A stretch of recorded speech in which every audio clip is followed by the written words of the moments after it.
Hola Little Bon Min Min, ¿cómo están? Ojalá que muy bien. ¿Me extrañaron? Aquí estoy una vez más para todos ustedes. En esta ocasión te vengo a hablar de otro movimiento, o mejor dicho, contracultura. En este caso vengo a hablar del movimiento gótico. Pero, ¿de dónde viene esta palabra? ¿Qué es el movimiento gótico? ¿Y por qué se le conoce de esa manera y representa lo que representa? Mira, diría ya que el destripador. Vayámonos por partes. Y para que puedas entender cómo fue este movimiento, tenemos que irnos al contexto histórico. Aunque no lo creas, esto tuvo sus orígenes ni más ni menos que desde hace muchísimo tiempo atrás, es decir, unos 1800 años atrás. ¿Pero cómo?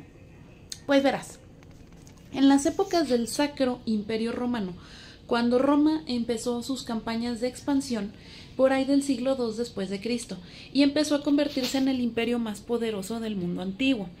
Pues todo iba viento en popa hasta que, al empezar a invadir las tierras de Europa del Norte, se toparon con la horma de su zapato, unas tribus de campesinos armados y bien organizados, con vestimentas y aspectos peculiares. Entonces a estos señores se les empezaron a llamar godos. ¿Pero qué es godo? Godo es una palabra que del romano latín antiguo significa salvaje. De ahí deriva la palabra gótico.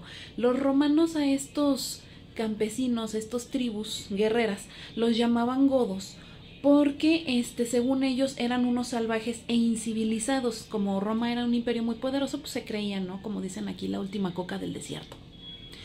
Así que para ellos eran una bola de primitivos. Entonces les llamaban también así porque ellos, los primeros godos, vinieron de la isla de Gotland en Suecia. De ahí viene la palabra godo, Gotland. Ajá. Y luego, curiosamente, estas tribus nómadas, bien armadas, empezaron a hacer la horma del zapato en el Imperio Romano. Empezaron a darles buena guerra hasta que, sorpresa, siglos después empezaron a ganarles en algunas de sus batallas e incluso conquistaron parte de su territorio. A estas tribus nómadas guerreras, se les popularizó por la palabra vikingo. Vikingo viene de vik, bahía, y la palabra inger, que significa proveniente de, es decir, las personas que provienen de la bahía, que era la forma, pues la manera en que se le llamaba tanto a los marineros como a los invasores de estas tribus normandas. Entonces se popularizó con la palabra vikingo y casi todo el mundo los ubica por vikingos, pero ellos originalmente pues eran los godos, dichos de forma despectiva por el Imperio Romano.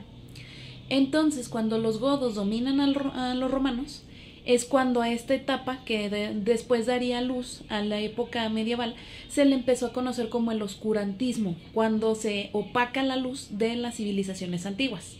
Bueno, pasan siglos después y en la época del Renacimiento italiano empiezan a florecer tanto las ciencias como las artes, y entre ellos, por supuesto, la arquitectura.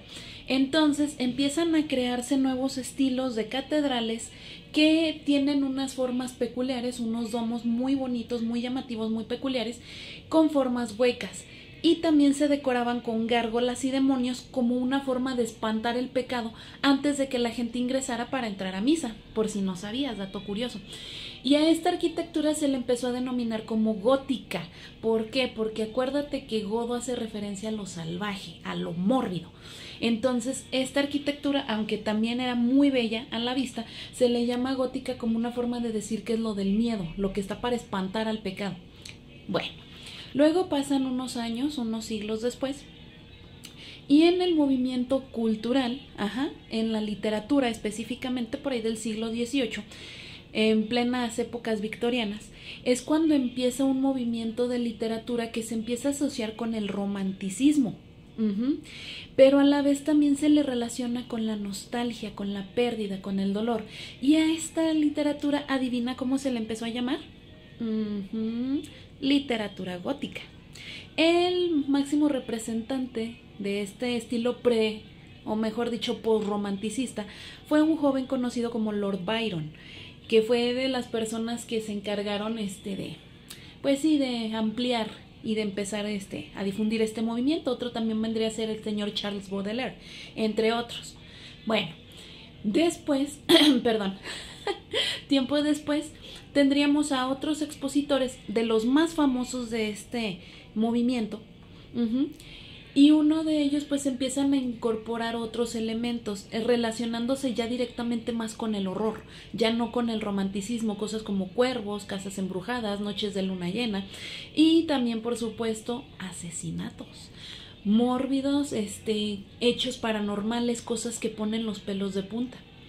Y este señor, que fue uno de los más famosos, hasta la fecha sigue siendo de los más famosos, y no es que el mero representante de este estilo de literatura, pues ni más ni menos que el señor Edgar Allan Poe. El autor de narraciones extraordinarias, El corazón delator, El cuervo y otros tantos historias que hasta la fecha lo volvieron un ícono en la cultura popular.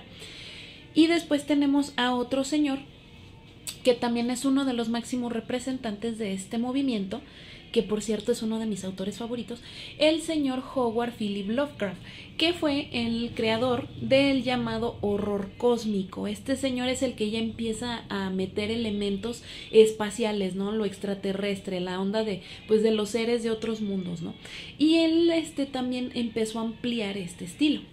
Entonces ya después empieza a surgir el séptimo arte, que vendría a ser el cine, empieza a crearse en las cámaras, las primeras cortometrajes y todo este tipo de cosas. Y como sabemos, pues es en el año de 1930 cuando surge una película muda que se vuelve la icónica Nosferatu.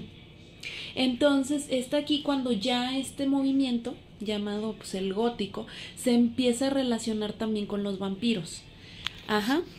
Y de ahí empieza como que a tomar esta forma, empieza a surgir ya con más fuerza. Por cierto, un dato histórico que también tengo que mencionarte, dos para ser más precisa. Datos históricos, uno es el hecho de que hace rato que te mencioné a los vikingos, pues déjame te cuento que los vikingos jamás usaron cuernos en el casco. Ellos usaban cascos normales, incluso unos que tenían forma como de lentes para proteger su visión en el campo de batalla. Eso de los cascos con cuernos vino de un modisto que empezó a incorporar el elemento para resaltarlo y hacerlo ver como algo grotesco, como algo que daba miedo, resaltando su salvajismo, para las óperas de Wagner en el siglo XIX, por si no te la sabías. De ahí ya se empezó a relacionar la famosa imagen del vikingo que tiene casco con cuernos. Esa es una. Y la otra es que por ahí del siglo XVIII, ya sabes, ya más finales de la Revolución Industrial, es cuando en Inglaterra un grupo de personas se empiezan a vestir todos de negro y se pintan las caras de blanco como una especie de zombies o vampiros y hacen una protesta. ¿Por qué? Porque es una forma de decir que la explotación laboral los tiene muertos en vida. Entonces, este tipo de peculiar movimiento, de peculiar resaltación de la imagen, por así llamarlo, también se empieza a adoptar con el gótico. Bueno, pasan unos años y es hasta allá de la década de 1970 del siglo pasado, cuando en Inglaterra empiezan a surgir bandas que empiezan a tomar estos elementos de lo nostálgico, lo grotesco, lo doloroso, lo mórbido, empiezan a adoptar esta vestimenta de negro, con las caras muy pálidas, las pieles muy pálidas, el cabello, bueno, en algunos casos el cabello negro alborotado, y lo empiezan a usar como su imagen de referencia para decir que ellos se expresan, sacan su música, pero no a modo tanto de rebeldía como en el punk, sino que ellos lo hacen más a modo de dolor, de nostalgia, una especie de rebeldía romántica. Ajá, y entonces viene rebeldía gótica, y a este movimiento se le conoció como el post-punk, que también se conoce como el gótico, el goth.